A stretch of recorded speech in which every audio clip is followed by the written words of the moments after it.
फटाफट अंदाज में खबरों की शुरुआत करते हैं। प्रधानमंत्री नरेंद्र मोदी का एक और पूर्वांचल दौरा तय हो गया है, जिसके तहत गोरखपुर को बड़ी सौगात मिलने जा रही है। पीएम मोदी 7 दिसंबर को मुख्यमंत्री योगी आदित्यनाथ के गृह जनपद गोरखपुर आएंगे। अपने इस दौरे के दौरान प्रधानमंत्री गोरखपुर खाद्य कारखाना, एम्स गोरखपुर, आईसीएमआर के बीआरडी मेडिकल कॉलेज में स्थापित 9 हाईटेक लैब्स का लोकार्पण करेंगे। बता दें कि हिंदुस्तान उर्वरक एवं रसायन लिमिटेड द्वारा निर्मित एक खाद्य कारखाने में प्रतिवर्ष 12.7 लाख मीट्रिक टन नीम कोटेड यूरिया का उत्पादन होगा। विधानसभा चुनाव को लेकर बीजेपी ने अपनी सियासी जमीन को तैयारी शुरू कर दी है और केंद्रीय गृह मंत्री अमित शाह, केंद्रीय मंत्री धर्मेंद्र प्रधान, सीएम योगी आदित्यनाथ और डिप्टी सीएम दिनेश शर्मा सहारनपुर में मां शंकभरी देवी यूनिवर्सिटी का शिलान्यास करेंगे। इस दौरान अमित शाह एक चुनावी जनसभा को भी संबोधित करेंगे। पश्चिमी यूपी की सियासी जमीन को बीजेपी के लिए उपजाऊ बनाने का जिम्मा अब अमित शाह ने संभाल लिया है, क्योंकि उन्हीं के पास पश्चिमी यूपी के पार्टी के बूथ प्रबंधन का जिम्मा है। पीएम मोदी ने पहले ही 3 कृषि कानूनों को वापस लेकर साफ कर दिया है कि वे किसानों को किसी भी सूरत में वोटर के रूप में खोना नहीं चाहते। किसान आंदोलन से पश्चिमी यूपी के बिगड़े सियासी समीकरण को शाह अपने दौरे से दुरुस्त करते नजर आएंगे। पूर्वांचल और बुंदेलखंड के बाद अब कांग्रेस महासचिव प्रियंका गांधी पश्चिमी यूपी में पार्टी को मजबूत करने की तैयारी में उतर चुकी हैं। छत्तीसगढ़ के सीएम भूपेश बघेल और पंजाब के सीएम चरणजीत सिंह चन्नी के साथ प्रियंका गांधी प्रतिज्ञा रैली को संबोधित करेंगी। मुस्लिम बहुल और सपा के गढ़ में कांग्रेस की रैली पश्चिमी यूपी के लिए बेहद अहम मानी जा रही है, क्योंकि प्रतिज्ञा रैली में मुरादाबाद के अलावा सहारनपुर, बरेली और मेरठ मंडल की पार्टी के नेता और कार्यकर्ता शामिल हो रहे हैं। समाजवादी पार्टी के लिए सूखी पड़ी बुंदेलखंड की सियासी जमीन को उपजाऊ बनाने के लिए अखिलेश यादव ने खुद कमर कस ली है। सपा प्रमुख दौरे के पहले दिन बुधवार को बांदा और महोबा में बड़ी भीड़ जुटाकर विपक्षी दलों को अपनी ताकत का एहसास करा चुके हैं। वहीं दूसरे दिन ललितपुर में विजय रथ पर सवार होकर जनसभा को भी अखिलेश यादव संबोधित करने जा रहे हैं।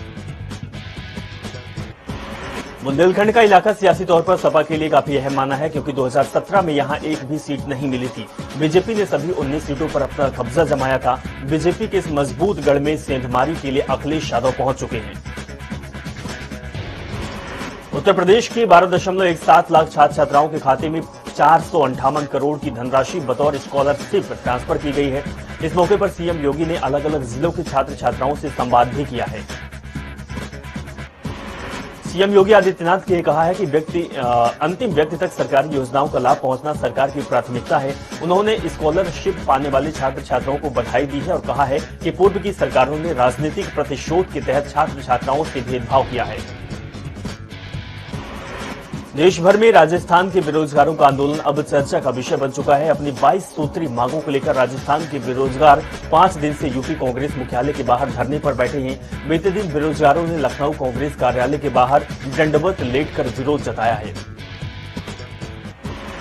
इस दौरान बेरोजगारों ने राजीव गांधी की मूर्ति के सामने फूल चढ़ाकर और दंडवत लेटकर प्रियंका गांधी से मिलने की गुहार लगाई। राजस्थान एकीकृत बेरोजगार महासंघ के प्रदेश अध्यक्ष उपेंद्र यादव ने कहा कि राजस्थान सरकार ने बेरोजगारों के साथ वादा खिलाफी की है। पिछले 49 दिनों से बेरोजगार धरने पर बैठे हैं, लेकिन सरकार के कानों में जू तक नहीं रेंग रही। इसके बाद मजबूरन प्रदेश के बेरोजगारों को उत्तर प्रदेश आना पड़ा। अपने ने कहा है कि सरकार ने हमारी मांगों को नहीं माना तो आने वाले चुनाव में कांग्रेस को इसका खामियाजा भुगतना पड़ेगा।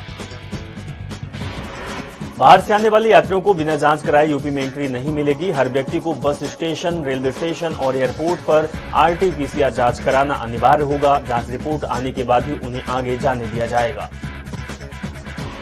सीएम योगी आदित्यनाथ ने टीम 9 के अधिकारियों के साथ बैठक की, जिसमें अधिकारियों को बस स्टेशन, रेलवे स्टेशन और एयरपोर्ट पर अतिरिक्त सतर्कता बरतने के निर्देश दिए गए। सीएम योगी ने कहा कि दूसरे देशों और प्रदेशों में उत्तर प्रदेश आ रहे हर व्यक्ति की आरटी-पीसीआर जांच कराना अनिवार्य होगा। उप मुख्यमंत्री केशव प्रसाद मौर्य ने ट्वीट किया है और यूपी विधानसभा चुनाव से पहले राजनीति में गर्माहट ला दी है। उन्होंने बुधवार को ट्वीट किया है कि अयोध्या काशी भव्य मंदिर निर्माण जारी है, अब मथुरा की तैयारी है।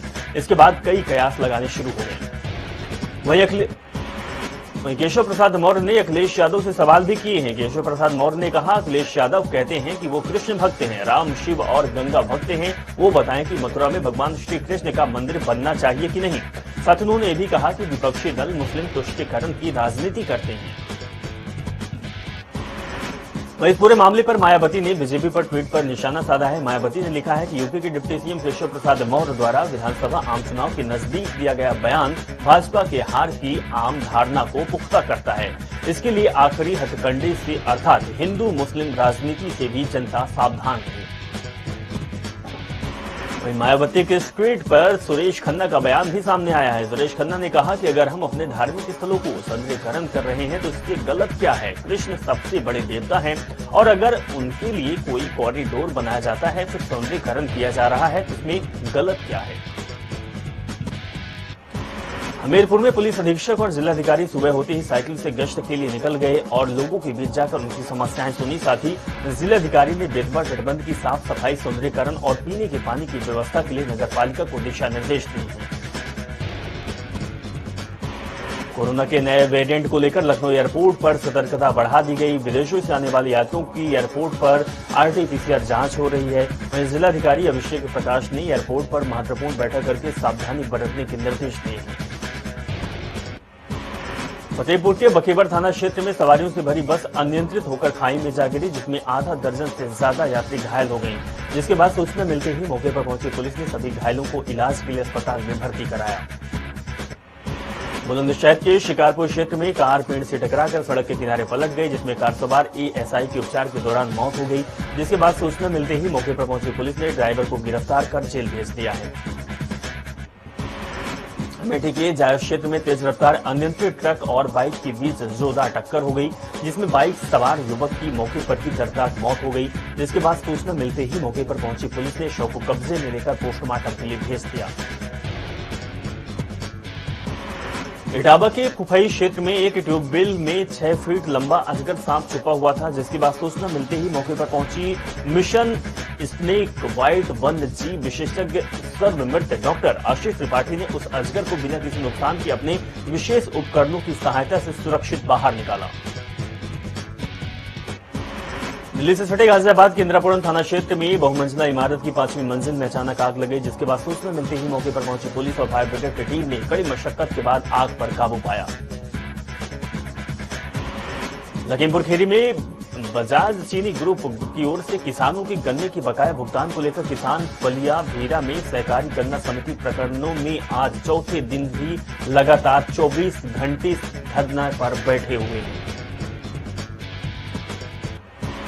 प्रयागराज के मेजा के रहने वाले एक वायुसेना के जवान की कोलकाता में सड़क दुर्घटना में देहांत हो गया। जवान का पार्थिव शरीर उनके गांव पहुंचते ही हर किसी की आंखें नम हो गई। वहीं जवान के पार्थिव शरीर का प्रयागराज के सिरसा के छतवा गंगा घाट पर अंतिम संस्कार किया गया।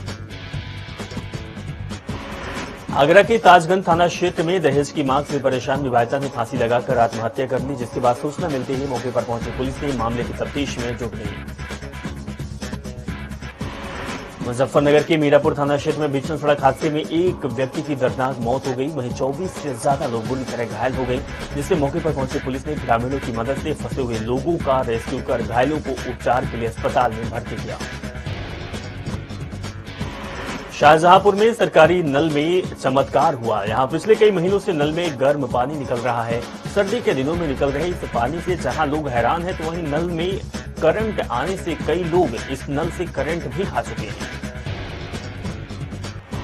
कासगंज के ढोलना थाना क्षेत्र में चेकिंग के दौरान पुलिस और गौ तस्करों के बीच मुठभेड़ हो गई। जिसके बाद 3 गौ तस्करों को पुलिस ने गिरफ्तार कर लिया। पुलिस ने गौ तस्करों के पास से 3 तमंचे, 6 खोखा, 5 जिंदा कारतूस, 407 पिकअप गाड़ी, 2 जिंदा गाय भी बरामद किया है।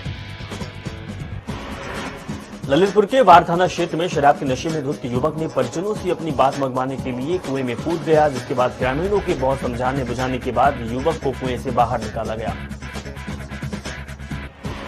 अमेठी के मुसाफिर थाना क्षेत्र में जूनियर हाई स्कूल के पास कटी गाय मिली, जिससे गांव में हड़कंप मच गया। जिसके बाद सूचना मिलते ही मौके पर पुलिस पहुंची और मामले की जांच पड़ताल में पुलिस जुट गई। बदायूं के सहसवान कोतवाली क्षेत्र में युवक की गला रेत कर हत्या के इलाके में सनसनी फैल गई। जिसके बाद सूचना मिलते ही मौके पर पहुंची पुलिस ने शव को कब्जे में लेकर पोस्टमार्टम के लिए भेज दिया और मामले की जांच पड़ताल में जुट गई। मुजफ्फरनगर के खतौली कोतवाली क्षेत्र में तमंचे की नोक पर गुड़ व्यापारी से दिन दहाड़े 1.5 लाख की लूट की वारदात को अंजाम दिया गया, जिसके बाद सूचना मिलते ही मौके पर पहुंची पुलिस ने मामले की छानबीन में जुट गई। प्रधानमंत्री फसल बीमा योजना के प्रचार रथ को बागपत डीएम राज कमल यादव ने बागपत कलेक्ट्रेट से हरी झंडी दिखाकर रवाना किया। ये प्रचार रथ बागपत जनपद के सभी गांव में पहुंचकर सरकार द्वारा किसानों की चलाई जा रही योजना का प्रचार करेगा। कानपुर के चौबेपुर क्षेत्र में कर्मचारियों की बड़ी लापरवाही सामने आई, जहां क्षेत्र पंचायत कार्यालय में रखी सरकारी फाइल को बकरी मुंह से दबाकर भागती दिखाई दी और कर्मचारी भी बकरी के पीछे दौड़ता हुआ दिखाई दे रहा है। सुल्तानपुर के बमरौली क्षेत्र में नेशनल हाईवे पर कार और बाइक के बीच टक्कर हो गई, जिसमें बाइक सवार पुरुष और महिला गंभीर रूप से घायल हो गई, जिसके बाद सूचना मिलते ही मौके पर पहुंची पुलिस मामले की तफ्तीश में जुट गई। बरेली के वाल्मीकि क्षेत्र में लेखपाल का शव मिलने से इलाके में हड़कंप मच गया, जिसके बाद सूचना मिलते ही मौके पर पहुंची पुलिस ने शव को कब्जे में लेकर पोस्टमार्टम के लिए भेज दिया। बहराइच के पयागपुर थाना क्षेत्र में आपसी विवाद के चलते चचेरे भाई और युवक उसकी पत्थर से प्रहार कर दिया, जिससे किसी मौके पर मौत हो गई, जिसके बाद आरोपी मौके से फरार भी हो गई। सूचना मिलने पर पुलिस पहुंची और शव को पोस्टमार्टम के लिए भेज दिया। चंदौली में पुलिस और स्वाट टीम ने धनी ऐप के माध्यम से ठगी करने वाले कुल 6 साइबर ठग को गिरफ्तार किया है। तो दूसरे व्यक्ति के आधार और पैन कार्ड को फर्जी तरीके से इस्तेमाल कर ठगी की वारदात को अंजाम दिया करते थे। महाराष्ट्र के औरंगाबाद में वीरगति को प्राप्त हुए सीआरपीएफ में तैनात कानपुर सोनू सिंह भदौरिया का पार्थिव शरीर जब उनके निवास स्थित पहुंचा तो हजारों की संख्या में लोगों ने उन्हें श्रद्धांजलि दी और राजकीय सम्मान के साथ कानपुर के ढरौड़ी घाट में शहीद का अंतिम संस्कार किया गया। आगरा के न्यू थाना क्षेत्र में पुलिस ने वाहन चोर को गिरफ्तार किया है। आरोपी दिल्ली सहित उत्तर प्रदेश के अन्य जिलों में वाहन चोरी की वारदात को अंजाम दिया करता था। बाराबंकी के मसौली थाना क्षेत्र में 5 दिन पहले फीस को लेकर छात्र की पिटाई के बाद ग्रामीणों और कॉलेज प्रबंधन के बीच छात्र छात्राओं के नाम काटने से आक्रोशित ग्रामीणों ने जब कॉलेज प्रबंधन से नाम काटने की वजह पूछे गए तो कॉलेज के संरक्षक ने 2 राउंड फायरिंग कर दहशत फैलाने की कोशिश की। लखनऊ के सरोजनी नगर थाना क्षेत्र में दबंगों ने दुकान जा रहे युवक को जमकर पीटे और असलाहा लेकर पैसा भी छीना है। असलाहा लगाकर पैसे मांगे और युवक के शरीर पर गंभीर चोटें भी आई है। पीड़ित युवक ने पुलिस पर बार-बार बदलने का आरोप लगाया है। आजमगढ़ में किन्नरों के 2 गुट में आए दिन बवाल के चलते अब मामला पुलिस अधीक्षक कार्यालय तक पहुंच चुका है। एसपी से मिलकर किन्नरों ने अपने सीमा के बंटवारे की गुहार लगाई है। जालौन में एक बार फिर रफ्तार का कहर देखने को मिला, जहां जालौन और रैया मार्ग पर सड़क किनारे खड़े ट्रैक्टर ट्रॉली के पीछे से बारातियों से भरी मारुति वैन घुस गई, जिससे कि वैन में सवार करीब आधा दर्जन लोग बुरी तरह घायल हो गए, जिन्हें आनंद फानंद में अस्पताल भेजा गया। लखनऊ के ठाकुरगंज थाना क्षेत्र में तेज रफ्तार नगर बस ने तंगे वाले को टक्कर मार दी, जिससे कि तंगे वाला घायल हो गया। जिसके बाद राहगीरों घायल तंगे वाले को इलाज के लिए अस्पताल में भर्ती कराया। बस चालक को धर दबोचा। मुजफ्फरनगर में NH 58 मार्ग स्थित गुप्ता रिसोर्ट के सामने ग्रामीणों ने युवक की सड़क हादसे में मौत पर जमकर हंगामा काटा और मुआवजे की मांग को लेकर भारी संख्या में ग्रामीण धरने पर बैठे। बाराबंकी के मसौली थाना क्षेत्र में निजामपुर गांव में जमीनी विवाद को लेकर 2 पक्षों में खूनी संघर्ष देखने को मिला। दोनों पक्षों में जमकर ईंट पत्थर और हथगोले भी चले, जिसमें कि 1 दर्जन से अधिक लोग बुरी तरह घायल हो गए, जिन्हें इलाज के लिए अस्पताल भेजा गया। मथुरा के थाना हाईवे पुलिस में 45 से 50 लाख के शादी में चोरी हुए आभूषणों का खुलासा किया है। पुलिस ने आरोपी के 6 शातिर महिलाओं को गिरफ्तार किया है। आपको बता दें कि पैलेस में शादी समारोह कार्यक्रम में दुल्हन के जेवर और नकदी से भरा हुआ बैग अज्ञात चोर चोरी कर फरार हुआ करते थे। गोरखपुर के गीड़ा थाना क्षेत्र में सरिया गांव में पिता ने 2 मासूम बच्चों के साथ आत्महत्या कर ली। पिता मानसिक रूप से बीमार बताया जा रहा है। मौके पर पहुंची पुलिस ने शव को कब्जे में लेकर पोस्टमार्टम के लिए भेजा है। मुख्यमंत्री पुष्कर सिंह धामी आज हरिद्वार के देव संस्कृति विश्वविद्यालय पहुंचे, जहां उन्होंने मध्य प्रदेश के मुख्यमंत्री शिवराज सिंह चौहान से शिष्टाचार भेंट की। इस अवसर पर मुख्यमंत्री पुष्कर सिंह धामी ने उत्तराखंड में भू कानून को लेकर सरकार में चर्चा होने की बात कही। तो वहीं भू कानून पर मुख्यमंत्री पुष्कर सिंह धामी ने कहा कि जनता से इस विषय में सुझाव मांगे जा रहे हैं और जो भी विचार आएंगे उसी के आधार पर भू कानून को लेकर फैसला लिया जाएगा। देहरादून में प्रधानमंत्री मोदी की 4 दिसंबर को प्रस्तावित जनसभा को लेकर महानगर भाजपा कार्यालय में प्रचार वाहनों को रवाना किया गया। इस दौरान राज्यसभा सांसद नरेश बंसल के साथ भाजपा के वरिष्ठ नेता कार्यक्रम में उपस्थित रहे। राज्यसभा सांसद नरेश बंसल का कहना है कि प्रधानमंत्री मोदी देहरादून में विशाल जनसभा को संबोधित करेंगे, इसमें ज्यादा से ज्यादा आम जनता भागीदार बन सके। इसके लिए आज महानगर भाजपा के प्रचार वाहनों को रवाना किया गया है। ये मोदी की राजधानी देहरादून में 4 दिसंबर को प्रस्तावित विशाल जनसभा रैली के मद्देनजर कोविड प्रोटोकॉल का पालन शुरू हो गया है। भाजपा प्रदेश मुख्यालय में 86 वरिष्ठ कार्यकर्ताओं और पदाधिकारियों की कोविड जांच शुरू हो गई है। प्रवक्ता विनय गोयल ने बताया कि कोविड प्रोटोकॉल के पालन के साथ सफल रैली का आयोजन किया जाना है। ऐसे में हर एहतियात का पूरी तरह से पालन किया जा रहा है। लक्सर विकासखंड में 100% लोगों को कोरोना की दूसरी डोज लगाई जा चुकी है। जिला प्रशासन और स्वास्थ्य विभाग ने कल से इस अभियान को शुरू करने की तैयारी कर ली है। अभियान के पहले दिन 70 सेशन साइट का टीके लगाए जाएंगे। उत्तराखंड के पूर्व मुख्यमंत्री हरीश रावत ने उत्तराखंडियन बचाओ अभियान का प्रथम चरण 12 दिसंबर से शुरू किया है, जिसमें से उत्तराखंड की लोक गायिका माया उपाध्याय मौजूद रहेंगी। आपको ये बता दें कि इस कार्यक्रम की भव्य शुरुआत हल्द्वानी से होगी। इस कार्यक्रम के तहत हर जिले और शहर में आम जनता को उत्तराखंड की बोली, भाषा, संस्कृति, खान पान और परिधानों के प्रति जागरूक किया जाएगा। इसके अलावा जनता के मन में अगर कोई भी बात होगी तो उसको भी जानने का प्रयास किया जाएगा। उत्तरकाशी में आजादी का अमृत महोत्सव कार्यक्रम के अंतर्गत जिलाधिकारी मयूर दीक्षित ने बुधवार को कलेक्ट्रेट परिसर में प्रधानमंत्री फसल बीमा सप्ताह रथ को हरी झंडी दिखाकर रवाना किया है। जिलाधिकारी ने कृषि और बीमा कंपनी को उत्तरकाशी जनपद के अधिक से अधिक किसानों को प्रधानमंत्री फसल बीमा योजना के जोड़ने के निर्देश दिए हैं। साथ ही रथ के माध्यम से 1 सप्ताह तक जागरूकता अभियान चलाने और किसानों की फसल का बीमा कराने के भी निर्देश दिए हैं। उत्तराखंड चारधाम देवस्थानम प्रबंधन अधिनियम पर कदम पीछे खींचने के बाद प्रदेश सरकार पर भू कानून को लेकर दबाव बढ़ गया है। सबकी निगाहें अब सरकार पर लगी हुई है। मुख्यमंत्री पुष्कर सिंह धामी ने भू कानून को लेकर पूर्व मुख्य सचिव सुभाष कुमार की अध्यक्षता में जो कमेटी गठित की गई है, उसमें 7 दिसंबर को देहरादून में एक अहम बैठक बुलाई है। इस बैठक के बाद समिति उसे अब तक प्राप्त हो चुके 163 सुझावों पर मंथन करेगी। इस दौरान जनसुनवाई के बाद समिति अपने रिपोर्ट को अंतिम रूप दे सकती है।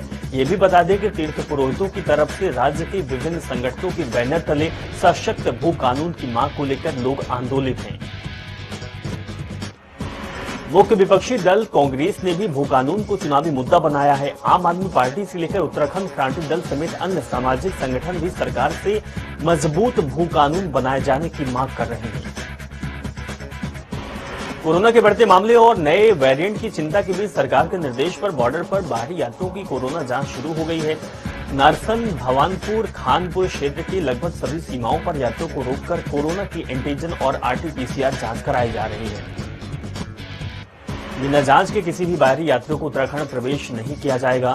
नारसन बॉर्डर पर बाहरी राज्यों से आने वाले सभी यात्रियों की कोरोना जांच शुरू हो गई है। कोरोना जांच के साथ ही यहां वैक्सीन भी लगाई जा रही है। बॉर्डर पर पुलिस ने सख्ती बढ़ा दी है। बाहरी राज्यों से आने वाले वाहनों को बॉर्डर पर ही रोका जा रहा है। बिना जांच के किसी भी व्यक्ति की एंट्री नहीं की जा रही। बुधवार को नारसन बॉर्डर पर 55 लोगों की कोरोना जांच की गई, जिसमें से सभी की रिपोर्ट नेगेटिव आई। मनीष गुप्ता की हत्या के आरोपी बनाए गए पुलिस वालों को सीबीआई अभी कस्टडी रिमांड पर नहीं लेगी, बल्कि जेल में उनसे पूछताछ करेगी और उनका बयान भी दर्ज करेगी। बीते दिन वीडियो कॉन्फ्रेंसिंग के जरिए आरोपी पुलिस वालों में कोर्ट में पेश किया गया। सीबीआई की तरफ से न्यायिक हिरासत बढ़ाने की अर्जी दी गई, लिहाजा कोर्ट ने उसे न्याय स्वीकार करते हुए 15 दिसंबर तक उनकी न्यायिक हिरासत की अवधि बढ़ा दी। सीबीआई ने आरोपी पुलिस वालों से जेल में पूछताछ करने के साथ ही उनका बयान दर्ज करने के लिए कोर्ट में आवेदन दिया था, उसे कोर्ट ने मान लिया है। राम जन्मभूमि परिसर में अब PAC का बैरक नहीं रहेगा। भविष्य की योजनाओं को मूर्त रूप से देने पर मटेरियल का गोदाम बनाने के लिए जगह की कमी की गई है। जिला प्रशासन की ओर से भूमि तलाशी की जा रही है और राम जन्मभूमि ट्रस्ट बैरक का निर्माण कराया जाएगा। उधर राम जन्मभूमि की मंदिर निर्माण समिति की 2 दिवसीय बैठक में पश्चिम दिशा के निर्माणाधीन रिटेनिंग वॉल का निर्माण बरसात से पहले पूरा करने के समय सीमा का निर्धारण किया गया है। राम जन्मभूमि ट्रस्ट के न्यायी डॉक्टर अनिल मिश्र ने बताया कि निर्माण अभी उत्तर पश्चिमी और दक्षिण पश्चिमी दिशा में शुरू होगा। जैसे जैसे काम आगे बढ़ेगा, पश्चिम दिशा में रिटेनिंग वॉल पूरी हो जाएगी। गाजीपुर के जमानिया स्टेशन बाजार बरेसर नहर में विलुप्त हो रही दुर्लभ प्रजाति के उल्लू के 4 बच्चे मिले हैं। पशुपालन विभाग की टीम ने मेडिकल के बाद उन्हें वन विभाग को सौंप दिया है। कुत्ते उल्लू के बच्चे को झपटने के लिए दौड़ रहे, लेकिन लोगों ने भगाकर उनकी जान बचा ली। उन्हें देखने के लिए भीड़ भी जम गई, जिसके बाद पशुपालन विभाग के अधिकारियों को सूचना दी गई। पशु चिकित्सा अधिकारी डॉक्टर संतोष कुमार और पैरा वेड रामानुज ने उल्लू के बच्चे का परीक्षण कर उन्हें पशु चिकित्सालय भेजा। पशु चिकित्सा अधिकारी डॉक्टर संतोष कुमार ने बताया कि सफेद उल्लू के बच्चे दुर्लभ प्रजाति के हैं। इनके यहाँ मिलने का मतलब यहाँ है कि माहौल और जलवायु उनके माकूल है। बताया है कि परीक्षण में सभी उल्लू ठीक पाए गए और उन्हें वन विभाग को सौंप दिया गया। चलिए, ताबड़तोड़ खबरों में बस इतना ही। आप देखते रहें जनता टीवी। नमस्कार।